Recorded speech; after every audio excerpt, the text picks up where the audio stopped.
Welcome to the NINC channel. I'm Ryan, and I have a pop quiz for you.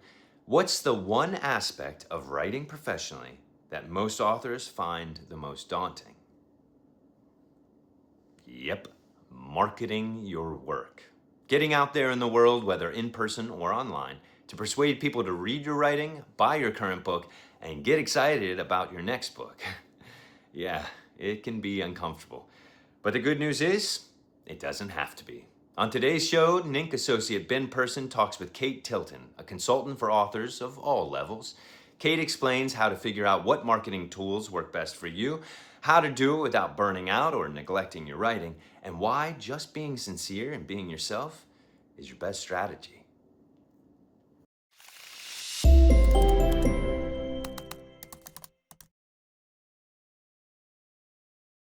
While Novelists Inc., NINC, strives to provide accurate and helpful information, NINC does not assume any liability for or endorse any opinions, advice, instructions, products, errors, or omissions in the following video. Viewers are solely responsible for how they interpret and apply any NINC content. Hello, everybody. Today we have a great conversation lined up with Kate Tilton. Kate is the founder of Kate Tilton's Author Services, where she provides new and existing authors with various forms of support in order to help them get more eyes on their work. Kate, thank you for speaking with me today. To get started, would you like to speak a little bit to what it is that you do? Yeah, so I have been working with authors since 2010. I started working with one author who was traditionally published as an assistant, worked for a couple different companies that worked with authors, and eventually started working with indie authors. Now I am a business manager for a few clients, and then I do a lot of consulting for new authors or for authors who are established but maybe just stuck and need a little bit of help to kind of get past whatever's roadblocks in the way. Yeah, absolutely. So in the last few years, like kind of 2025, 2026, what are the primary concerns that you've been running into with authors as of late? Like, what are the things that a lot of authors are starting to try and wrap their heads around in the current environment? I mean, the biggest thing right now is definitely the fear of AI. And then I think overall, like there's always this kind of fear of, not making enough money. It's been really interesting to see because we've had like when I first started, we were in kind of a self-publishing boom. You could publish a few books and be making decent money if they were good quality. That's pretty hard now, right? You have people who have to publish a lot more before they start seeing results. There's a lot more competition. I mean, the good news is there's a lot more tools that are available to make books higher quality, but that also means, right, like that's not the only marker that's going to get you success. So I think there's that kind of fear. Definitely during the pandemic, we had another like big boom in readers. I think that has been tapering off. So authors are starting to feel that again, particularly if they started during the pandemic and they're like, what's happening? And I'm like, you could be doing everything right. And just the market has shifted and you're going to make less money right now. Um, I mean, the good news about that though is like market shift. So as long as you're being like sustainable in your business, you'll be fine. But I see a lot of people who are like panicking about like, what am I doing wrong? And I'm like, probably you're not. Yeah.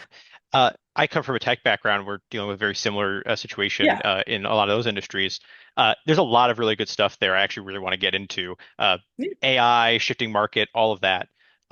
First and foremost, though, kind of to yeah, as a good jumping off point, you've spoken in other interviews and articles of yours about trying to draw a clear line between doing writing professionally versus doing writing as more of a hobbyist pursuit or something that you're just kind of doing on the side for a little bit of extra income or something along those lines. What are some of the primary hiccups that people are running into as far as drawing that line for themselves? Oh my God, I'm so glad you asked this question. It's one of my favorite things to talk about because I think we don't talk about it enough. There's so much pressure in society now that everything you do has to make money, right? If you crochet and make something neat, like, I mean, I look at this little guy that I got, right? Like someone would make this and then everyone would be like, you need to sell that for money. The problem is sometimes the hobbies that we do, the things that we do creatively, are things that fuel us. And then once we start putting financial pressure on them, they no longer fuel us. So I have met writers who I'm like, you should not be publishing to try to make money because it is making you miserable. It's taken the thing that brings you joy and has completely removed it. And you're completely capable of working the job you already have that you enjoy well enough to make ends meet. Why put this pressure on you? And I think a lot of it is because typically we talk about, oh, this author made this money overnight and this one makes, 7 figures. Well, 7 figures actually make you happy. Yeah. And that's a hard thing because I think people don't even think to question that. Um, I go through it myself with my business, right? I could work more hours and make more money, but at what point does that money not bring more happiness than having the time to myself? So I think that's the bigger thing is just people don't even think to ask the question of, do I enjoy the business side of this enough to make it worth this no longer being my just creative outlet and having that financial stuff tied to it? Yeah. The frequent issue of the moment I turn something I enjoy into work, it's now work Yeah. and it's no longer joyful. Yeah. Uh, there's a very similar thing I think here at play. Social media really tends to blur the line between, these perceptions of hobby and profession and work and play. Have there been cases you've run into where people have been dealing with trying to find how to delineate their professional, their hobbyist pursuits, like with, oh, I have to manage multiple accounts or I have to have all these different forms of contact? Yeah, I think there's always so much pressure again, and it makes sense, right? Like when we are talking about business, we're going to talk about here are the ways that you can, get more readers, make more money, because that's a purpose, right? Like the goal of a business usually is to be able to make more money, to be able to do whatever the goal of the business is. So someone had said this to me, and I really think this is a good analogy of the purpose of a car is not to put gas into the car. The purpose of the car is to go somewhere, but to go somewhere, you need gas. So, right, for a business, right, the purpose of the business should not just be to make money.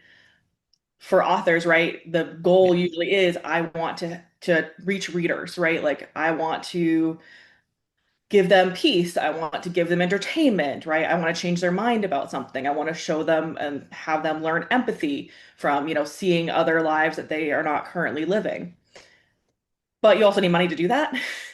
Hmm. But again, I feel like we just focus so much on what is going to make that money aspect work and not enough on like, why are you even doing this to begin with?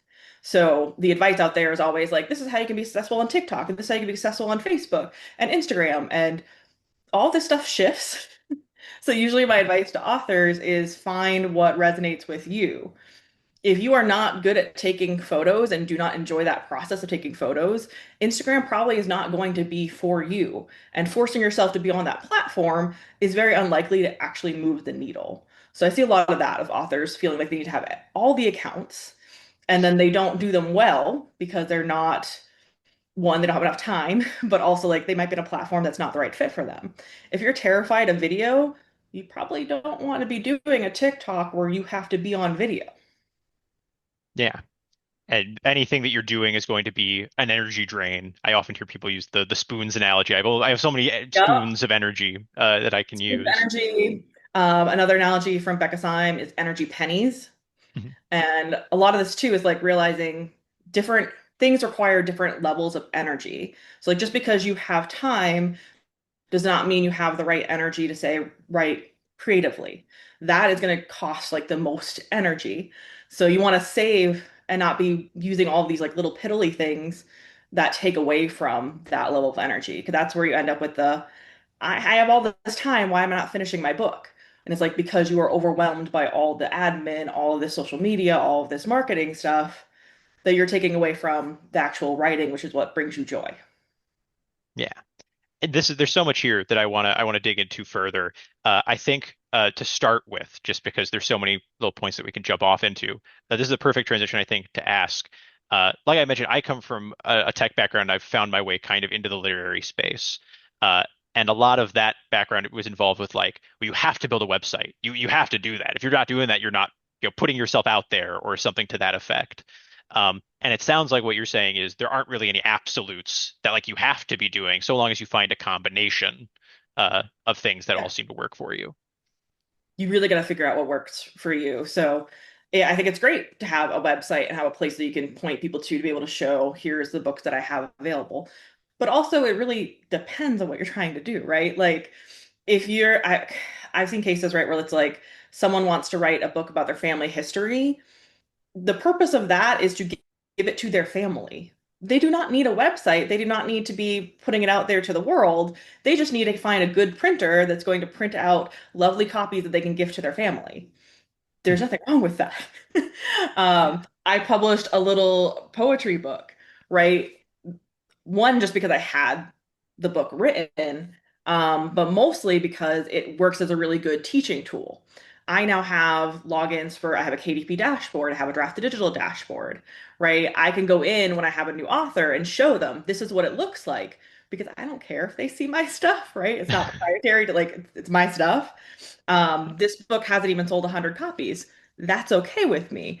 I didn't publish it for that purpose. Mhm. Well, in that case, let's take this moment then, I think, to pivot over into specifically the professional space and trying to pursue a little bit of that. How do I make a bigger audience, or what are kind of my methods that I can be using to try to build an audience?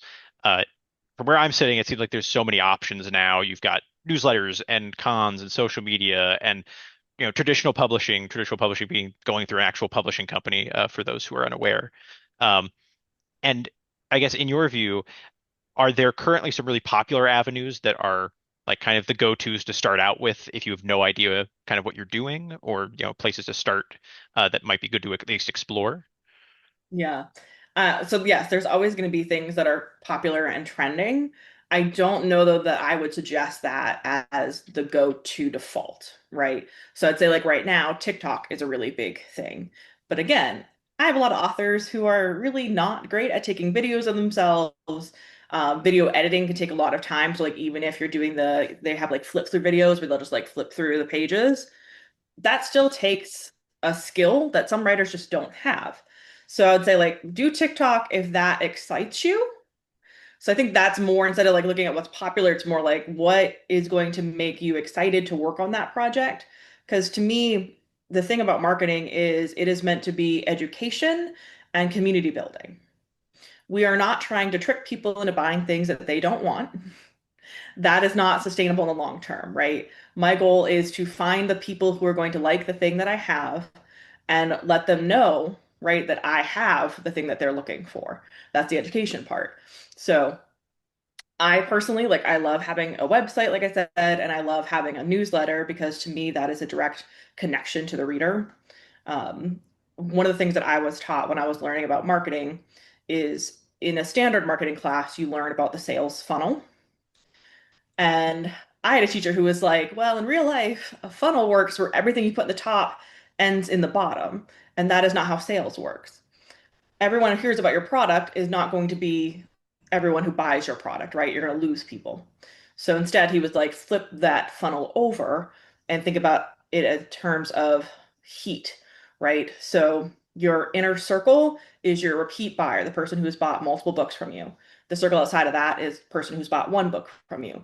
The circle outside of that is your newsletter subscribers because they've given you direct access to them. Outside of that is your social media. It is your coldest circle. It is going to be the hardest to get people from social media into that warmest circle. So that's personally why I love newsletters. I do see a lot of authors get very tripped up about the news part of newsletters. And I have to be like, maybe we should start calling them email lists because it doesn't actually have to be news that you are sharing with your readers. It can just be you having a conversation with them. So that is my encouragement there is think about things in different ways and also really look at what brings you joy. Like if you really love being on threads, be on threads. If you hate being on Instagram, don't be on Instagram. Yeah. The thing you've just described is specifically the model that you have put together for yourself. You enjoy newsletters and putting those out and having that personal connection. So the energy is there to produce more of it and do it over and over again. Yep. Uh, Along the lines of building an audience and dealing with target audience, that kind of core group of people that we're really interested in appealing to, uh, Mhm. people are often very encouraged, as you mentioned, with like, got to make as much money as possible, got to sell as much as possible. You tend to also run into, I feel, I have to build as big of an audience as possible. I need everybody because more Yeah. people means more benefit. Uh, Yeah.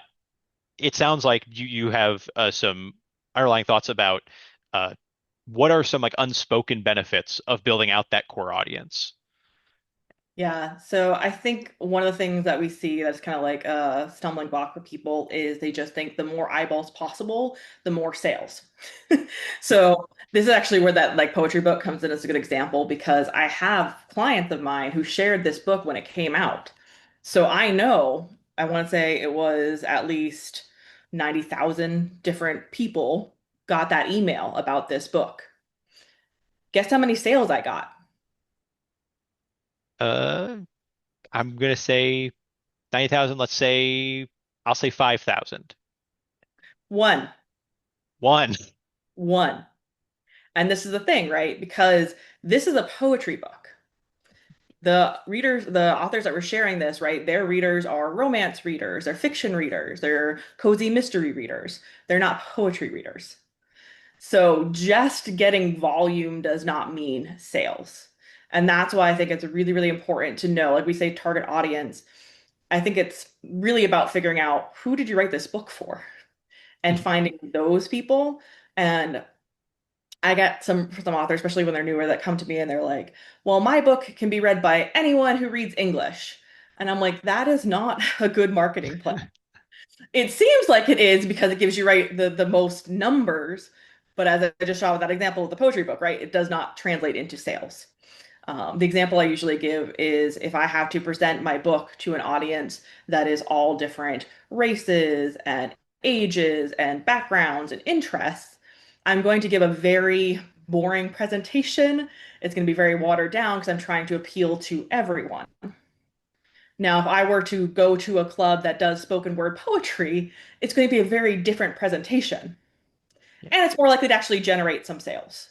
So that is, I think, one of the big things. And of course, if you're an established author, you probably already know how to do this kind of innately. But usually I do see new authors that like stumble with that. Yeah. I also want to highlight because I think it's an interesting little tidbit in there, especially in that the dichotomy between got 90,000 people, but only one person who like actually bit. Uh, I often heard talk of talking about the conversion rate for that being, how many people are you going to get if I put a social media post out there and 1,000 people look at it, what percentage of those people are going to come and, actually step into the shop as it were and actually take a look at my stuff or purchase or whatever it might be.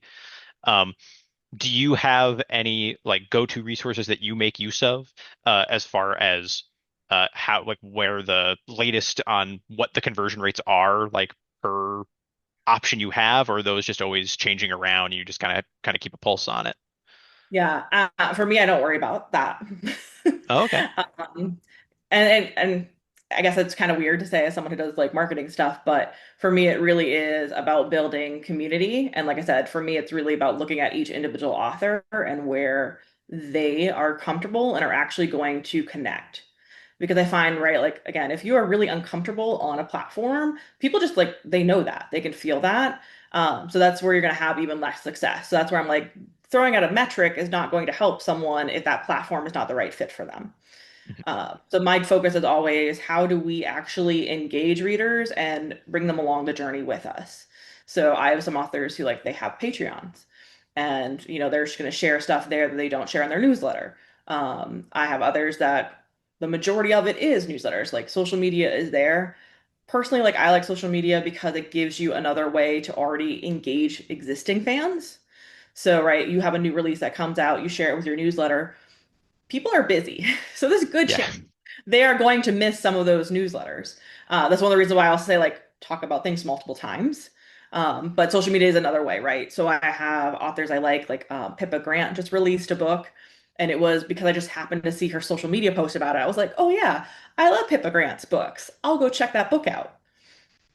I was Yeah. already a fan though. Yeah. But it did lead to me buying that book and continuing that relationship. So I look at social media as not, this is the way I'm going to find all these new readers, and it's more, this is how I'm going to try to continue to retain the readers I already have. Yeah. And I imagine there's also elements of if you're confident on a certain platform or through a certain means of communicating with this community that you're trying to build, that confidence also translates a little bit to this perception of professionalism. If you're confident that people are also going to look at you and go, wow, they're really put together and they know what they're doing. I should go check out their stuff. Their stuff's probably also really well put together and well written and well conceived. Yeah, it can be professionalism, but I also think it's about being human. Yeah. Especially in today's day with AI, I think like we don't actually need to be this polished version. We just need to be real.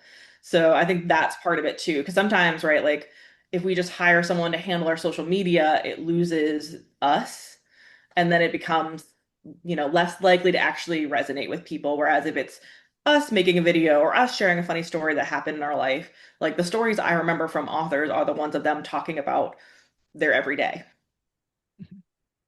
Yeah. And it's kind of the same energy of a sincere post given in, good faith to your audience versus, a kind of I've seen a lot of like canned like LinkedIn posts kind of thing where it's like you're doing this, but there's kind of an air of doing it rotely that can feel insincere and less Yeah. approachable.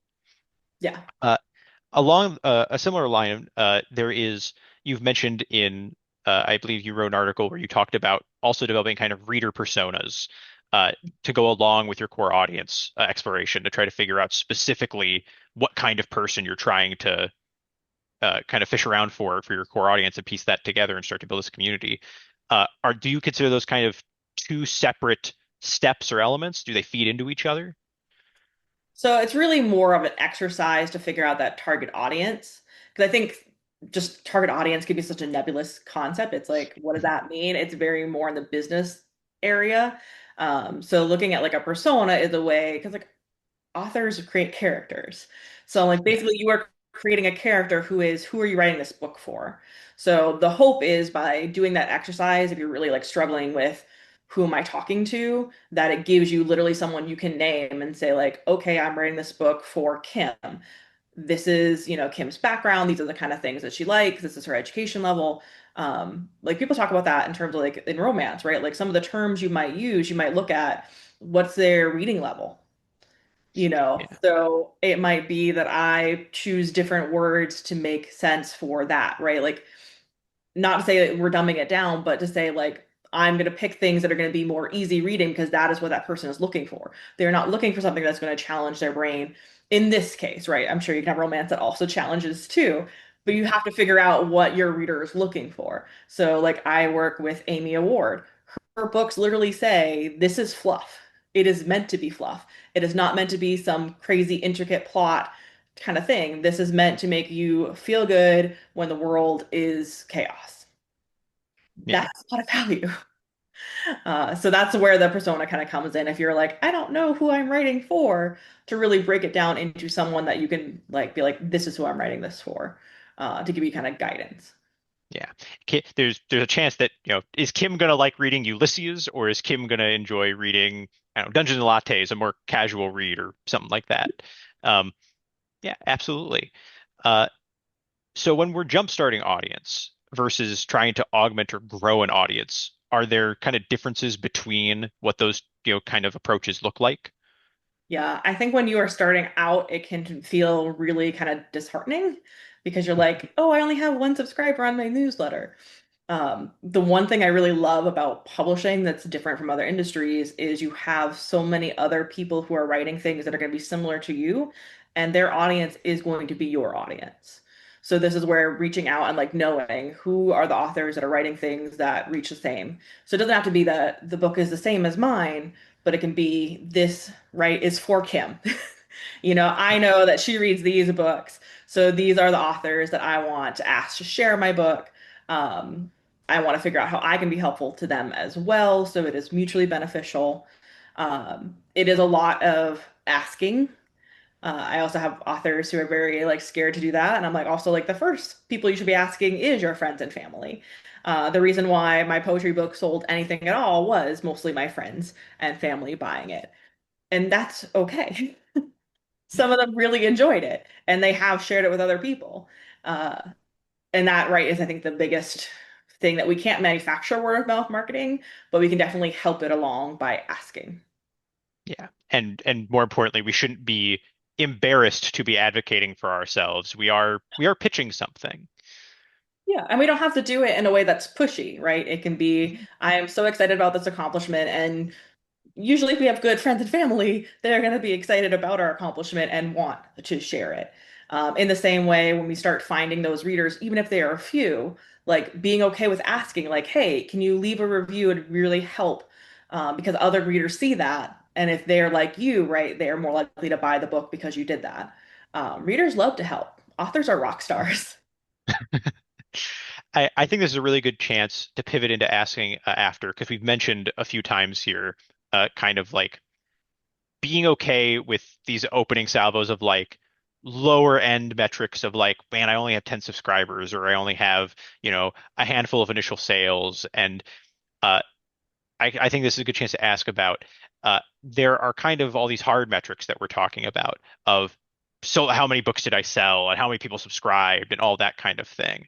It's sounding like, especially in these early stages where your wins are going to be a lot less material or a lot less hard to directly measure. Are there softer metrics that people underappreciate or don't think about trying to find a way to measure as they're getting started that can give us some like morale wins or even like actual material, you know, getting more audience and getting more momentum in the marketing push? Yeah. I think one, the numbers, while they feel important, again, like they can be not important at all if they're not the right people. So to me, it's more about celebrating, even if you have few, if they are the right few, that matters and it can grow over time, right? It can be sustainable. For authors, I think a lot of it is figuring out like what will bring you joy and make you happy. So for me, at least with my book, right, it was things like the library saying, yes, we will carry your book, and then having one of my friends go and check the book out from the library. Now, there's a chance no one else will check that book out and it'll eventually get weeded, but it was there. I could find it on the website. Once my friend returns the book, I can go to the library and actually see it on the shelf. That was a win for me. Will it move the needle in the long run? Might not, but it was something that I was going to celebrate. So I think a lot of it is kind of personal and figuring out what's going to work for you. Putting out your work though, like I had a famous musician ask, like, can I read your book? And I mailed her a copy. Will she ever read it? Who knows? Did I make any money on that? No. But it was really cool to be like, wow, this famous person asked, can I Yeah. read your book? Um, so that is the kind of stuff I think is more about, I guess, practicing that kind of like gratitude and being excited about all of the little things instead of looking at the people. Because most people who have had major success, it has not happened overnight. Even the people that say overnight success. One of my favorite examples here is Beth Revis. Her first book was a New York Times bestseller, but she will tell you she wrote 10 books before she wrote that book that got published. So she's like, even though my first book seems like such a success, it took 10 books that didn't even get published to build up to that. So pretty much anyone that has had, great success is going to have stories like that that they built over time. So a lot of publishing is just putting the work out there and then seeing what happens. Yeah. And even each book that you're putting out there, each one of those 10 books was how many, long days of just hitting your word Mhm. count and doing it over and over again, and building Yep. the bricks. And Uh, she didn't even publish those books. So they just yeah, sat in a drawer, but they gave her the skills she needed to write that book that became a New York Times bestseller and launched her whole career. absolutely. Uh, we've I'm really appreciative that throughout this whole conversation, we have been touching on elements of sincerity and trying to maintain this human element and groundedness, not to get lost in all these metrics. And you mentioned at the top of this, and I'm naturally inclined to ask after it. Uh, the scary technical words, the algorithm and AI and all these scary things. Um, People regularly invoke the algorithm TM for whatever the website or thing that they're dealing with might be, uh, as it pertains to online marketing. Uh, a lot of people, I believe, they know they need to be adjusting in some aspect to be better found through search engines and search queries or whatever it might be. Uh, do you have any advice for people who are trying to wrap their head around how they might start to approach the online side of their marketing and how they might be, uh, you know, how they might need to optimize for the algorithm if you think that that's an important element? Yeah. So yes and no, right? So there are certain things that I think aren't less the algorithm itself and more just like trends and changes. So one thing we do see over time, right? Like I've been doing this 15 years. Cover trends change.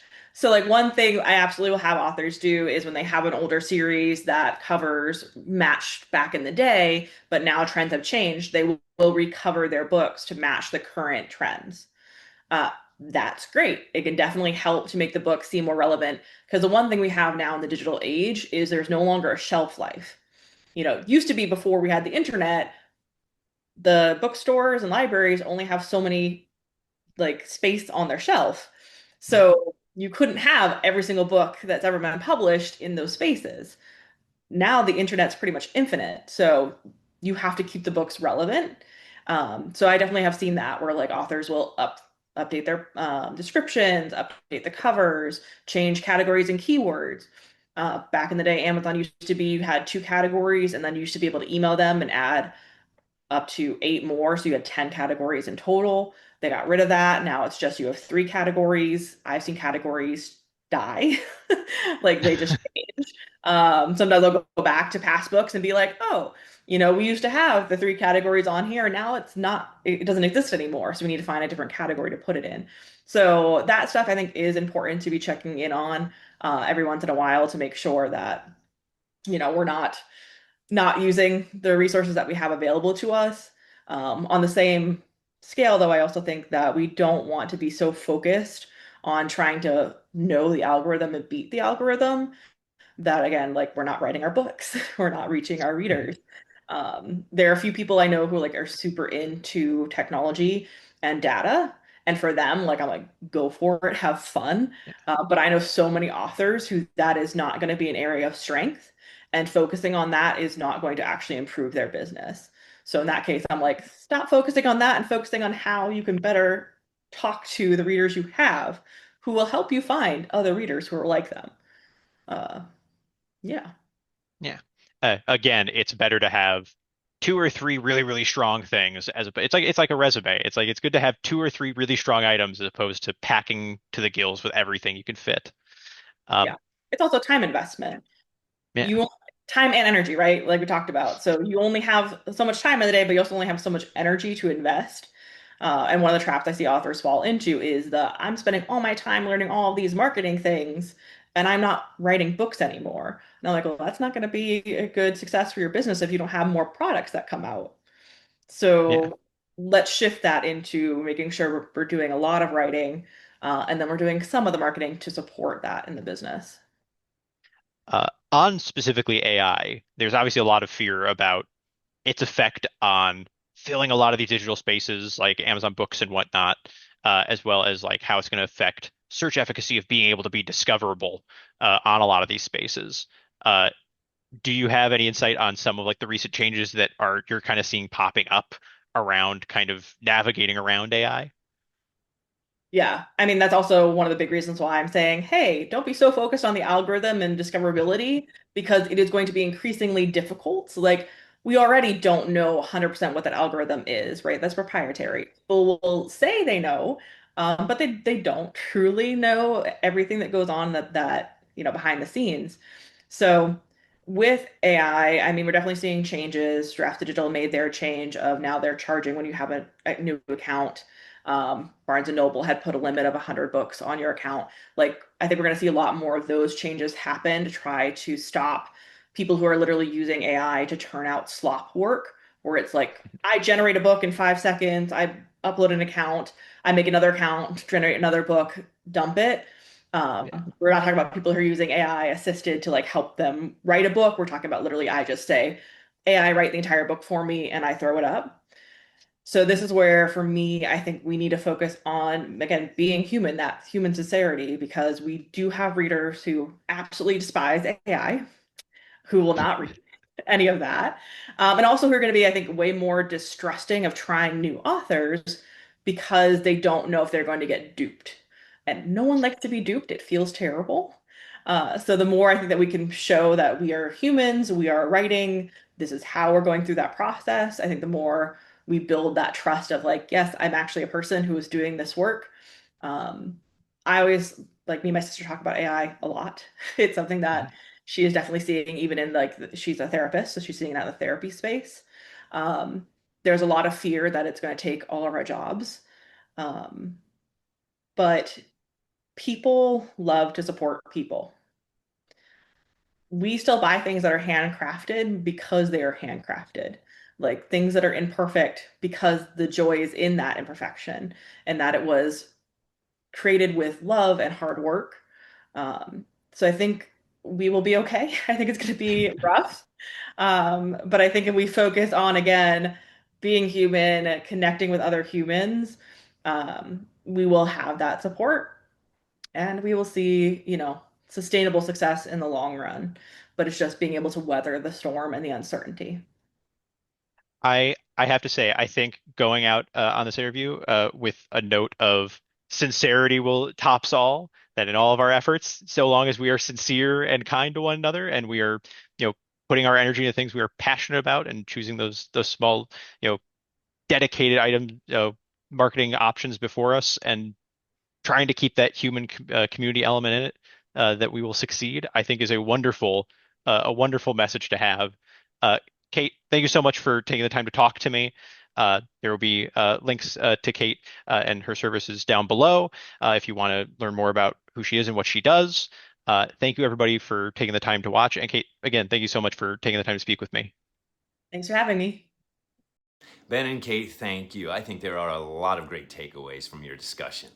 Authors, if you'd like to know more about Kate Tilton and her services, we'll put a link to her website in the description box below. Here at NINC, we release a video every week about the craft and business of writing professionally, so be sure to check out more videos on our channel. And please remember to like, share, and subscribe. It helps more writers find our channel. If you'd like to know more about Novelists Inc., you can visit us at www.ninc.com. Until next time, happy writing.